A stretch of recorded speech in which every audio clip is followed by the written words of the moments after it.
आग से दहकते सूरज के चारों ओर सिर्फ हमारी धरती ही नहीं, बल्कि 8 अन्य ग्रह भी चक्कर लगाते हैं। अगर सूर्य से नजदीकी के क्रम में देखें, तो बुध इसके सबसे नजदीक स्थित है। वैज्ञानिक धरती के अलावा दूसरे ग्रहों में जीवन की संभावनाओं को तलाश रहे हैं। अनगिनत सवालों के जवाब और रहस्यों को ढूंढते वैज्ञानिकों के द्वारा बुध ग्रह के बारे में भी तमाम जानकारियां जुटाई गई हैं। आज के इस सफर में हम आपको बताएंगे बुध ग्रह से जुड़े कुछ रोचक बातें। तो बने रहिए वीडियो के अंत तक। मेरा नाम है संजय और आप देख रहे हैं ब्रिलियंट बाइट यूट्यूब चैनल।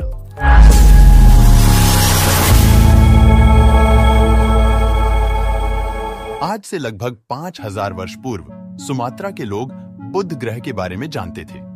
500 ईसा पूर्व प्राचीन ग्रीस के खगोल वैज्ञानिकों ने भी इसके होने की पुष्टि की थी। बुध ग्रह को अंग्रेजी में मर्क्यूरी कहते हैं। बुध ग्रह का मर्क्यूरी नाम रोमन देवताओं के नाम पर रखा गया है। इस ग्रह को मर्क्यूरी नाम इसकी तेज घूर्णन गति के कारण दिया गया था। बुध ग्रह सूर्य का चक्कर लगाने वाले सभी 8 ग्रहों में आकार में सबसे छोटा है। यह पृथ्वी के एकमात्र प्राकृतिक उपग्रह चंद्रमा से कुछ हद तक ही बड़ा है।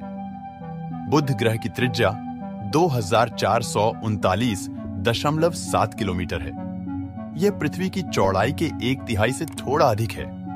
बुध का अपना कोई उपग्रह नहीं है, यानी इस नन्हे से ग्रह की परिक्रमा करने वाला कोई नहीं।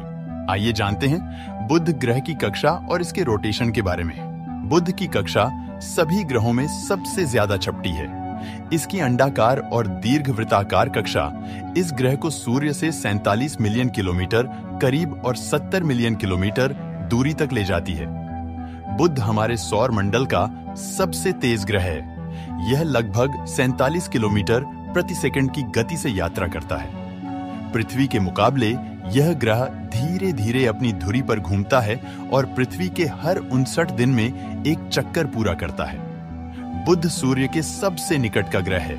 इसे सूरज के चारों ओर एक पूरा चक्कर लगाने में धरती के 88 दिनों का समय लगता है, जबकि सूर्य से सबसे दूर के ग्रह वरुण को सूर्य का एक चक्कर लगाने में लगभग 165 साल लग जाते हैं। वहीं सौर मंडल के सबसे बड़े ग्रह बृहस्पति को सूर्य का एक चक्कर लगाने में करीब 12 साल लगते हैं। बुध ग्रह का सूर्योदय उसकी सतह के कुछ हिस्सों से दिखाई देता है। सतह के अन्य हिस्सों के लिए सूर्यास्त के समय भी यही बात होती है। अगर हम बुध पर खड़े होकर सूर्य को देखेंगे, तो सूर्य हमें जितना पृथ्वी से दिखाई देता है, उसकी तुलना में 3 गुना ज्यादा बड़ा दिखाई देगा और यहाँ सूर्य का प्रकाश 7 गुना ज्यादा तेज होगा। बुध की सूर्य से दूरी लगभग 5,80,00,000 किलोमीटर तक है और सूर्य के प्रकाश को बुध तक जाने में 3.2 मिनट का समय लगता है।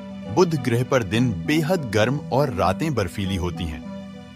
बुध का टेम्परेचर डिफरेंस 600 डिग्री सेल्सियस है, जो कि सभी ग्रहों में सबसे ज्यादा है। बुध पर दिन का तापमान 430 डिग्री सेल्सियस के हाई लेवल तक पहुंच सकता है और रात में तापमान -180 डिग्री सेल्सियस तक कम हो सकता है। आपको जानकर हैरानी होगी कि सूर्य के सबसे निकट होने के बाद भी बुध हमारे सौर मंडल का सबसे गर्म ग्रह नहीं है, क्योंकि ग्रह के पास उस गर्मी को बनाए रखने के लिए कोई वातावरण नहीं है। बुध की सतह पर तापमान 90 डिग्री केल्विन से 700 डिग्री केल्विन तक होता है। बुध ग्रह सूर्य से सबसे निकट होने के कारण बेहद गर्म ग्रह है, लेकिन यह हमेशा गर्म नहीं रहता, जबकि शुक्र ग्रह हमेशा गर्म ही रहता है, इसलिए वह बुध से भी ज्यादा गर्म ग्रह है। पृथ्वी और शुक्र के विपरीत बुध का वातावरण बदलता रहता है। यहाँ का वातावरण हल्का है, जो मुख्य रूप से सोलर विंड से आए परमाणुओं से बना है। बुध की गर्मी से ये परमाणु उड़कर अंतरिक्ष में चले जाते हैं। सभी ग्रहों में बुध का अपने अक्ष या धुरी पर झुकाव केवल 0.027 डिग्री है, जो कि सबसे कम है, जबकि पृथ्वी अपनी धुरी पर 23.5 डिग्री झुकी हुई है। यानी बुध सूर्य की परिक्रमा सीधा खड़ा होकर करता है। इससे आप खुद ही बुध के ध्रुवों और भूमध्य रेखा पर पड़ने वाली सूर्य की किरणों और मौसम का अंदाजा लगा सकते हैं। बुध की कक्षा पृथ्वी की कक्षा के अंदर ही है, इसलिए यह पृथ्वी से आसमान में सुबह या शाम के समय ही दिखाई दे सकता है। इसीलिए बुध को सूर्योदय और सूर्यास्त का तारा भी कहा गया है।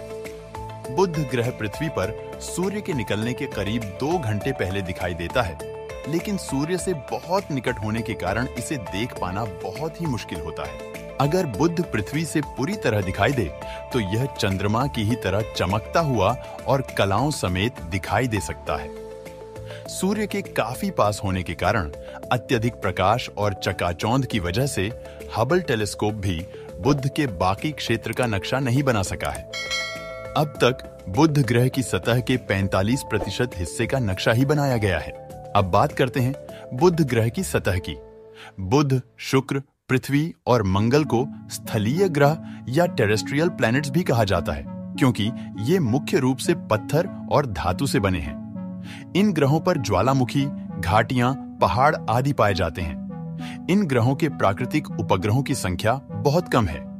जैसे पृथ्वी का एक ही उपग्रह चंद्रमा है और बुध और शुक्र के तो कोई उपग्रह ही नहीं है। यानी पृथ्वी की ही तरह बुध भी एक चट्टानी पिंड है। बुध ग्रह करीब 70% धातु और 30% सिलिकेट पदार्थ से बना है। बुध की जमीन क्रेटरों से भरी पड़ी है और बिल्कुल हमारे चंद्रमा जैसी नजर आती है। बुध की सतह पर काफी गहरे गड्ढे हैं। कुछ गड्ढे तो सैकड़ों किलोमीटर लंबे और 3 किलोमीटर तक गहरे हैं। बुध की सतह पर कैलोरीज घाटी का व्यास लगभग 13 किलोमीटर है, जो कि चंद्रमा की मारिया घाटी की तरह है। वैज्ञानिकों का मानना है कि यह घाटी किसी धूमकेतु या एस्ट्रॉयड के टकराने से बनी है। इन गड्ढों के अलावा बुध ग्रह पर कुछ सपाट पठार भी हैं, जो शायद सालों पहले ज्वालामुखी के कारण बने हैं। मैरिनर 10 अंतरिक्षयान से मिले आंकड़ों के मुताबिक बुध पर कुछ ज्वालामुखी भी हैं, लेकिन अभी इसके लिए और भी खोजें होना बाकी है। इसके अलावा बुध के उत्तरी ध्रुवों के क्रेटरों में बर्फ के भी प्रमाण मिले हैं, जिसके सबूत राडार से भी मिले थे। बुध ग्रह का सबसे विशेष गुण इसका मैग्नेटिक फील्ड का होना है। मैरिनर 10 अंतरिक्षयान की तरफ से मिले आंकड़ों के अनुसार यह ग्रह पृथ्वी की तुलना में लगभग 1.1% ज्यादा शक्तिशाली है। पृथ्वी की तरह बुध का भी चुंबकीय क्षेत्र 2 ध्रुवीय है। बुध का चुंबकीय क्षेत्र ग्रह के आसपास की सौर हवाओं को मोड़ने के लिए पर्याप्त शक्तिशाली है। अब बात करते हैं बुध पर किए गए मिशन की। बुध ग्रह पर अब तक केवल 2 अंतरिक्षयान मैरिनर 10 और मैसेंजर ही पहुंचने में सफल हुए हैं। 20 अक्टूबर 2018 को बुध ग्रह के अध्ययन के लिए यूरोपीय अंतरिक्ष एजेंसी और जापान एरोस्पेस एक्सप्लोरेशन एजेंसी ने एक संयुक्त मिशन के तहत एरियन 5 प्रक्षेपण यान द्वारा बेपिकोलंबो मिशन लॉन्च किया है। यह बुध ग्रह के अध्ययन के लिए यूरोप का पहला मिशन है। बुध पृथ्वी के बाद दूसरा सबसे घना ग्रह है। इसमें लगभग 2074 किलोमीटर की त्रिज्या के साथ एक बड़ा धात्विक कोर है, जो ग्रह की त्रिज्या का लगभग 85% है। इस बात के सबूत हैं कि यह आंशिक रूप से पिघला हुआ या तरल है। बुध का बाहरी आवरण पृथ्वी के बाहरी शेल, जिसे मैंटल और क्रस्ट कहा जाता है, के बराबर है, जो लगभग 400 किलोमीटर मोटी है। बुध ग्रह के आंतरिक भाग में लोहा पाया जाता है। बुध ग्रह का चुंबकीय बल पृथ्वी के मुकाबले लगभग 1% ज्यादा है। नासा के अनुसार बुध ग्रह की वायुमंडलीय सतह में 42% ऑक्सीजन, 29% सोडियम, 6% हीलियम के साथ कुछ मात्रा में अन्य गैस पाई जाती है। आइए जानते हैं बुध ग्रह के कुछ इंटरेस्टिंग फैक्ट्स। बुध ग्रह सौर मंडल का सबसे छोटा ग्रह है और यह सौर मंडल का दूसरा सबसे गर्म ग्रह है। सौर मंडल में बुध तथा शुक्र ही ऐसे ग्रह हैं जिनका कोई उपग्रह नहीं है। सौर मंडल में सबसे कम गोलाकार और सबसे विलक्षण कक्षा बुध ग्रह की है। बुध ग्रह को सूर्योदय से ठीक पहले और सूर्यास्त के ठीक बाद आसमान में देखा जा सकता है। बुध ग्रह सौर मंडल के उन 5 ग्रहों में से एक है जिन्हें आकाश में नग्न आंखों से देखा जा सकता है। अन्य 4 ग्रह जिन्हें नग्न आंखों से देखा जा सकता है वो शुक्र, मंगल, बृहस्पति और शनि है। बुध ग्रह की सतह के नीचे पृथ्वी की तरह ही टेक्टोनिक प्लेट सक्रिय है, जिसके कारण इस बुध ग्रह पर भी भूकंप से जुड़ी घटनाएं होती रहती है। बुध ग्रह पर पाए जाने वाले 250 किलोमीटर से अधिक बड़े गड्ढे को बेसिन कहा जाता है। वैज्ञानिकों द्वारा किए गए अवलोकन और आंकड़ों के अनुसार बुध ग्रह आकार में लगातार सिकुड़ रहा है। बुध ग्रह के निर्माण से अब तक यह ग्रह 1.5 किलोमीटर व्यास जितना सिकुड़ चुका है। बुध ग्रह का वातावरण जीवन के अनुकूल नहीं है। दोस्तों, मुझे आशा है कि आपको यह वीडियो जरूर पसंद आया होगा। कृपया वीडियो को लाइक करें और अपने दोस्तों के साथ शेयर करें। ऐसी ही रोमांचक वीडियो के अपडेट के लिए हमारे चैनल सब्सक्राइब करें और बेल नोटिफिकेशन आइकॉन पर क्लिक करें। मिलते हैं अगली वीडियो में। जय हिंद।